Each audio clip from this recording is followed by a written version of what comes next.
పిలాయిపల్లి గ్రామంలో ఏదైతే ఈరోజు పిలాయిపల్లిలో ఏదైతే దేశ్ముఖ్ నుంచి పిలాయిపల్లి వరకు రోడ్డు, మళ్ళీ అక్కడి నుంచి పిలాయిపల్లి నుంచి పెద్దగూడెం బెంగళూరు రోడ్లకు సంబంధించిన ఏదైతే రోడ్లు కంప్లీట్ అయిన సందర్భంగా వీటికి మరి ఓపెనింగ్ చేస్తున్నాం. ఈ రోడ్లు ముఖ్యంగా ఈ రోడ్ ఏంటంటే ఈ దేశ్ముఖ్ నుంచి పిలాయిపల్లి రోడ్ ఏదైతే ఉందో ఇది 6.5 కిలోమీటర్లు 6.58 కోట్ల రూపాయలతోటి ఈ యొక్క రోడ్డు కంప్లీట్ చేసుకోవడం జరిగింది.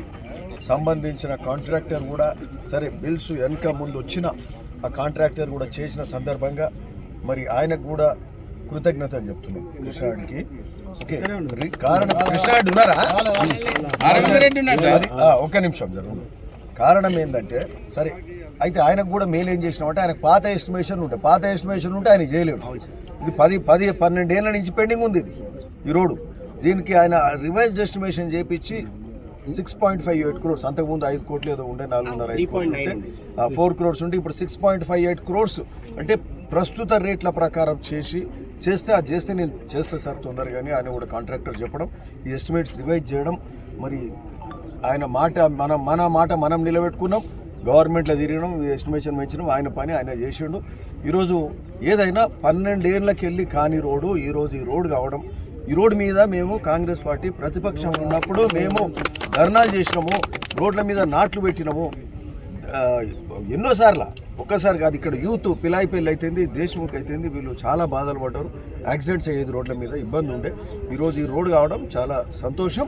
అయితే అక్కడ దేశ్ముఖ్ నుంచి పిలాయిపల్లి కాక ఇక్కడ మళ్ళా పిలాయిపల్లి నుంచి పెద్దగూడెం జూలూరు రోడ్ కూడా 5 కోట్ల రూపాయలతోటి, అది కూడా 5 కిలోమీటర్స్ రోడ్డు, దాన్ని కూడా అది కూడా ఎస్టిమేషన్ అది 3 కోట్లు ఉంటే దాన్ని 5 crores రివైజ్డ్ ఎస్టిమేషన్ చేసి ఆ కాంట్రాక్టర్ అరవింద్ రెడ్డి కూడా సరే బిల్స్ వెనక ముందు వచ్చినా మీరు చేయండి అని చెప్తే నమ్మకం ఇచ్చినాం. ఆ నమ్మకం ప్రకారం వాళ్ళు చేసిండ్రు, చెప్పినట్టే 2 కోట్ల రూపాయలు బిల్లు కూడా ఇప్పించినాం. ఆయన బట్టి విక్రమార్క గారు మంత్రి గారిని పదే అడిగి 2 కోట్ల రూపాయలు కాంట్రాక్టర్ ఇప్పిస్తే, అంటే ఈ విధంగా ఒకటి శాంక్షన్ కాదు, శాంక్షన్ అయిన పనులకు ఎంబడి కాంట్రాక్టర్లకు నమ్మకం కలిగించి అధికారం ప్రభుత్వం నుంచి నిధులు తీసుకొస్తే పనులు అవుతాయి. ఆ విధంగా మేము ఈ పనులు చేస్తున్నాం. కాంగ్రెస్ పాలన, ప్రజాపాలన, మంత్రులు అందుబాటులో ఉంటారు. మేము ఇక్కడ స్థానిక ప్రజలకు కానీ ప్రజాప్రతినిధులకు కానీ అందుబాటులో ఉంటూ ఎక్కడ సమస్యలను అక్కడ తీసే కార్యక్రమం చేసుకుంటూ పోతున్నాం. ఏది ఏమన్నా ఈ రోడ్లు ఇది 6.5 అది 5 అంటే 11.5 కిలోమీటర్ల రోడ్డు.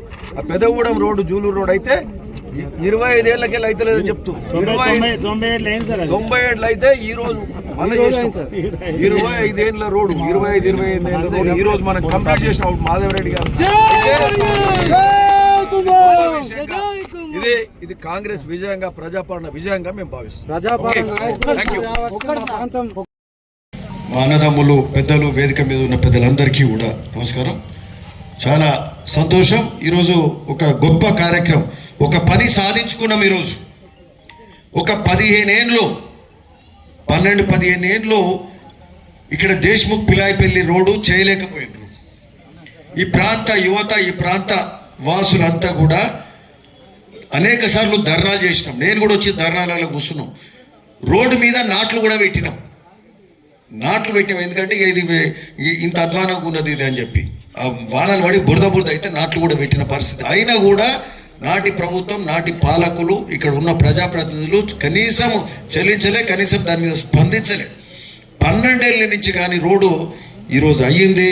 దానికి మనం ఇప్పుడే శంకుస్థాపన కూడా చేసుకున్నాం, దానికి ఓపెన్ చేసుకున్నాము, ఆ రోడ్డును ప్రారంభించుకున్నాం. నిజంగా దానికి చాలా సంతోషం. అట్లనే ఇదే కాకుండా ఇక్కడికి వెళ్ళి పెద్దగూడెం జూలూరు రోడ్డు కూడా, దాన్ని కూడా 5 కిలోమీటర్లు 5 కోట్ల రూపాయలతోటి అది కూడా కంప్లీట్ చేసుకున్నాం. దానికి సంబంధించిన కాంట్రాక్టర్ అరవింద్ రెడ్డి కూడా ఇప్పుడే వచ్చిండు. బిల్లులు ఇచ్చినా ఇయ్యకున్నా మాట ఇచ్చినా మేమున్నాం, పైసలు ఇప్పిస్తాం, మీరు చేయండి అని చెప్పినాం. ఆ కాంట్రాక్టర్ చేసిండు. ఇప్పుడు పిలాయిపల్లి నుంచి దేశ్ముఖ్ పిలాయిపల్లి రోడ్డు కూడా పైసలు ఇంకా రాలే ఆయనకు ఒకటే ఏం చేసినామంటే ఆయన ఎస్టిమేషన్ 4 కోట్లు పాత ఎస్టిమేషన్ పని చేయడం కష్టం, సరిపోవు పైసలు. ఎస్టిమేషన్ పెంచి సార్ నాకు ఇప్పుడున్న ప్రస్తుతం ఉన్న రేట్ల ప్రకారం కావాలంటే దాన్ని 6.5 కోట్లకు చేస్తే ఈరోజు ఆ కాంట్రాక్టర్ మనం మాట ఇచ్చి చేపించినాం కాబట్టి మనం మాట నిలబెట్టుకున్నాం. ఆ కాంట్రాక్టర్ మన మాట ప్రకారం ఆయన మాట నిలబెట్టుకుని ఆ రోడ్ చేసాం. అరవింద్ రెడ్డికి చెప్పినాము, పైసలు ఇప్పిస్తామన్నాం, ఎస్టిమేషన్ పెంచినాం. మొన్న 2 కోట్ల రూపాయలు బట్టి విక్రమార్క గారి ద్వారా 2 కోట్ల రూపాయలు ఇచ్చినాం కాబట్టి కాంట్రాక్టర్లు ఇప్పుడు చేస్తున్నారు. అప్పుడు ఎందుకు చేయాలి? వాళ్ళకి పైసలు ఇచ్చినోడు లేడు, మాట్లాడినోడు లేడు. ఈరోజు మాట్లాడుతున్నాం, నమ్మకం ఇస్తున్నాం, ధైర్యం ఇస్తున్నాం. ఈ రోడ్లు అయినాయి. దాదాపు 12 కిలోమీటర్ల రోడ్డు, ఇది 6.5, ఇది 5.5, 12 కిలోమీటర్ల రోడ్లు. అంటే ప్రధానమైన రోడ్డు పోచంపల్లికి వచ్చేది బాడసింగారంకి వెళ్ళి పోయే రోడ్డు. మరి ఇది మేజర్ రోడ్. ఇది ఈ రోడ్ను మనం చేసుకోగలిగినామంటే ఇది చాలా గొప్ప విషయంగా మేము భావిస్తా ఉన్నాం. ఈ రోడే కాదు, అక్కడ ఆ ప్రాంతంలో రేవన్పల్లి, ముక్తాపూర్, గోస్కొండ, పెదరావులపల్లి నుంచి బట్టుగూడెం వరకు రోడ్డు కూడా హెచ్ఎండి నిధుల ద్వారా తీసుకొచ్చి ఆ రోడ్డు కూడా తొందరగా స్టార్ట్ చేస్తాం. ఆ రోడ్డు కూడా వాడు పట్టించుకున్నోడు లేడు. అంతకుముందు కాంట్రాక్టర్ పట్టించి చేయలే. ఎందుకు చేయలే? నమ్మకం కల్పించే నాయకత్వం కావాలి, పైసలు ఇప్పించే నాయకత్వం కావాలి. ఆ రోజు కూడా మాట్లాడినోడు చేసినోడు లేడు. ఈరోజు ఆర్ఎండ్బిలో ఉంటే సరే పైసలు వెనక ముందు అయ్యేటట్టున్నాయి అని చెప్పి దాన్ని తీసుకొచ్చి మరి హెచ్ఎండి నిధుల ద్వారా తీసుకొచ్చి ఆ రోడ్డు త్వరలో దాన్ని శంకుస్థాపన చేస్తాం. దానికి శంకుస్థాపన చేసి ఆ రోడ్ కంప్లీట్ చేస్తామని కూడా చెప్తున్నాం. అది 7.5 కిలోమీటర్లు ఉంటుంది. అట్లనే ఇంద్రియాల రోడ్, శివారెడ్డిగూడెం రోడ్ కూడా కంప్లీట్ చేస్తామని చెప్తున్నాం. ఎక్కడ రోడ్లు అవకతవకలు ఉంటే ఆ రోడ్లు కంప్లీట్ చేస్తాం. జూలూరు బ్రిడ్జ్ కూడా ఆర్ఎండ్బిలో ఉంటే మరి అక్కడ 12-15 ఏళ్ళు, దాదాపు 20 ఏళ్ళకేలా జూలూరు బ్రిడ్జ్ అవుతలేదు. మూసి పొగిపోతే వానలు పడితే రాకపోకలు బంద్ అవుతున్నాయి. దాన్ని ముఖ్యమంత్రి గారికి చెప్పినాం, ముఖ్యమంత్రి గారికి విన్నవించుకున్నాం. ఆర్ఎండ్బి కింద అది క్యాన్సిల్ చేసి హెచ్ఎండి నిధులు తీసుకొచ్చి ఆ బ్రిడ్జ్ తొందరగా చేయించుకుంటాం. అంటే ఒకసారి నిధులు వచ్చినాయంటే 1.5 ఇయర్లో అయిపోతుంది. సో జూలూరు బ్రిడ్జ్ చేసుకుందాం, ఇక్కడ షేరీల రోడ్ చేసుకుందాం. సో ఈ విధంగా మేము ప్రతి పని మీద ఈ ప్రభుత్వం స్పందిస్తుంది, మంత్రులు స్పందిస్తున్నారు. ముఖ్యమంత్రి రేవంత్ రెడ్డి గారు ప్రజాపాలనలో భాగంగా మీ ఆశలు ఆలోచన తగ్గట్టు ఈ ప్రభుత్వం స్పందిస్తుంది. మీ తరఫున మేము మాట్లాడుతున్నాం, ఈ పనులన్నీ అవుతున్నాయి. సాగునీరు కాలువలైనా బునియాది కానీ పిలాయిపల్లి ధర్మాడి కాలువ, మన పిలాయిపల్లి కాలువకు 95 కోట్ల రూపాయలు శాంక్షన్ చేసి ఈ కాలువ చేపిస్తున్నాం. కాలువ వెడల్పు అవుతుంది. అంతకుముందు 2 మీటర్లు ఉన్న కాలువ ఈరోజు 7 మీటర్లు చేసి ఇక్కడ మన పోచంపల్లి మీదుగా ఇటు చౌటుపల్లి మీదకి వెళ్ళి అటు చిట్టాల వరకు పోయే ఈ కాలువ కాపర్తి వరకు పోతుంది. ఇది ఎక్కడి వరకు పోతుంది? కాపర్తి వరకు పోయే కార్యక్రమం చేస్తున్నాం. ఈ 3 కాలువల ద్వారా 485 కోట్లు మూసి మురికి నీళ్లకు ఏ ప్రభుత్వం ఇంతవరకు పైసలు ఇవ్వలే. మన ముఖ్యమంత్రి రేవంత్ రెడ్డి గారు, మరి ఉత్తమ్ సార్, వీళ్ళు మనకు ఇరిగేషన్ శాఖ మంత్రులు మనకు నిధులు కేటాయించారు. పదే అడిగాం, ఎంబడి పడ్డం, నిధులు తీసుకొచ్చినాం. ఈరోజు కాలువలు అవుతున్నాయి. ఈరోజు క్రాప్ హాలిడే పెడతాం అనుకున్నాం కానీ రైతులు నష్టపోతారు. ఎండాకాలంలో పని చేద్దాం, వానాకాలం ఇప్పుడు వద్దు అని చెప్పి వానాకాలం పంట అయింది. వేసంగి కూడా వ్యవసాయం చేసుకుంటారు. మరి ఒక పంట ఎందుకు నష్టపోవాలని చెప్పి ఈసారి మాత్రం క్రాప్ హాలిడే లేకుండా, ముందన్నా క్రాప్ హాలిడే చేద్దామని, కానీ ఇప్పుడు క్రాప్ హాలిడే లేకుండా రైతులకు మేలు చేసే కార్యక్రమం చేద్దాం. ఎండాకాలం నుంచి చేద్దాం. ఇప్పుడు ఏం చేద్దామంటే పని కింది బాగానే చేసుకుందాం. అక్కడ మన ముగ్దుంపల్లికి వెళ్ళి బునియాది గాని కాలువ ఆ కింది పక్క చేద్దాం. ఇక్కడ కూడా మన పిలాయిపల్లి కాలువ కూడా అటు దోతి కూడా మా ప్రాంతం నుంచి కనుముక్కల నుంచి కింది ప్రాంతానికి చేద్దాం. మన ప్రాంతం 3 నెలలు ఎండాకాలంలో సరిపోతుందనే ఆలోచన కాంట్రాక్టర్తో మాట్లాడడం, ఇంజనీర్లతో మాట్లాడడం, మన భువనగిరిలో ప్రెస్ మీట్ పెట్టి క్లియర్గా చెప్పినాం. సో ఈ విధంగా ప్రతి దాని మీద ఆలోచన చేసే కార్యక్రమం కూడా చేస్తున్నాము. సరే, మన విషయానికి వస్తే పిలాయిపల్లి గ్రామానికి సంబంధించి మనకు 1,20,00,000 రూపాయలు పెట్టినము. 1,27.5 అంటే దాదాపు జూలూరు తర్వాత ఈ గ్రామానికి ఎక్కువ నిధులు పెట్టినాం.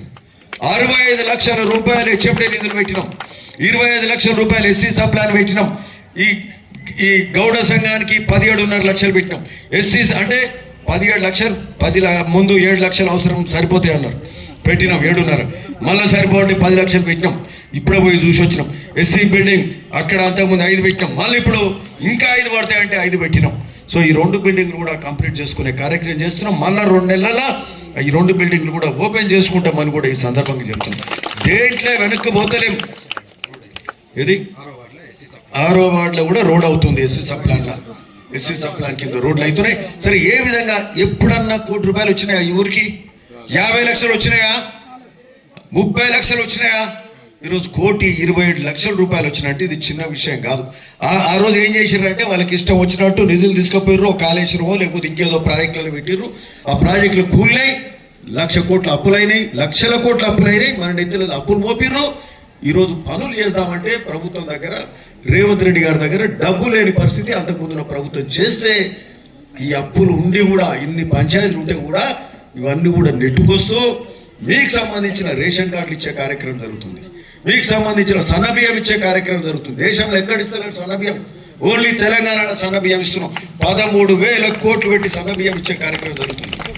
రేషన్ కార్డులు 10-12 ఏళ్ళు ఇవ్వలే. ఎందుకు వేయలే? నాడు కేసీఆర్ ఎందుకు వేయలే రేషన్ కార్డులు? బాబు రేషన్ కార్డులు ఎందుకు వేయలే? ఆ రోజు రేషన్ కార్డులు ఇవ్వచ్చుగా పేదోనికి. మీరు ఒకటి రేషన్ కార్డులు 10-12 ఏళ్ళు ఇవ్వలే. ఈరోజు మనం రాగానే రేషన్ కార్డులు ఇచ్చే కార్యక్రమం జరుగుతుంది, ఇందిరమ్మ ఇండ్లు ఇచ్చే కార్యక్రమం జరుగుతుంది, 45 ఇండ్లు ఇందిరమ్మ ఇండ్లు ఇచ్చే కార్యక్రమం. అంటే ఇవన్నీ పండుగ వాతావరణంలో గ్రామాలలో జరుగుతుంటే ఇక వాళ్ళని పిచ్చి పిచ్చి మాటలు ఇంకా అట్లనే మాట్లాడుతున్నారు. వాళ్ళకి చేతగాలే ఈరోజు చేస్టోన్ మీద మరి అబండాలు మోపుతారు తప్పితే ఇంకోటి ఏం కాదు. ఇవన్నీ మీరు గ్రహించాలి. మీరందరికి కూడా మరి ఒకటే వినపం, ఇన్ని మంచి కార్యక్రమాలు చేస్తున్న సందర్భంగా మరి ఈరోజు మాకు సమయం కూడా తక్కువ ఉంది, లేకపోతే ఊరంతా తిరిగేటోళ్ళు. ఇప్పుడు ఏమైందంటే జూలూరు పోవాలి సతీష్ను, అక్కడ పోయి ఆడ ఫౌండేషన్ వేసుకోవాలి జూలూరు దగ్గర. పెద్దగూడెం ఎన్నుగూడెం మల్లేశ్వరుడు అక్కడ అది ఓపెన్ చేయాలి జూలూరు దగ్గర. ఓకే, అది చేసుకొని ఆడ పడి పూజ అవుతుంది, పిల్ల చూసుకొని అందశ్రీ తెలంగాణ ఏది తెలంగాణ గేయం ఏదైతుందో జయ జయ హే తెలంగాణ రచించిన అందశ్రీ గారు మరి 10 రోజుల కింద మరణిస్తే 9 రోజులైంది. ముఖ్యమంత్రి స్వయాన పోయి పాడే కూడా మూసాడు. అట్లా మరి ఆ రోజు ఇంట్లో పిండి ఉంది కాబట్టి నేను పోలేకపోయినా ఈరోజు ఆ దినాల కార్యక్రమం సంతాపం ఉంది. అంక్షాపూర్లో నేను 1:30 వరకు పోవాలి. అది కూడా ఒక పెద్ద వ్యక్తి, గొప్ప వ్యక్తి ఈరోజు మనకు ఒక గేయాన్ని, ఆ గేయం పాడుతుంటే నిజంగా చాలా సంతోషంగా, అంటే అది ఒక రుమాలు ఏమంటారు, రుమాలు నిక్కబొడిచినట్టు ఉంటుంది ఆ పాట వింటుంటే.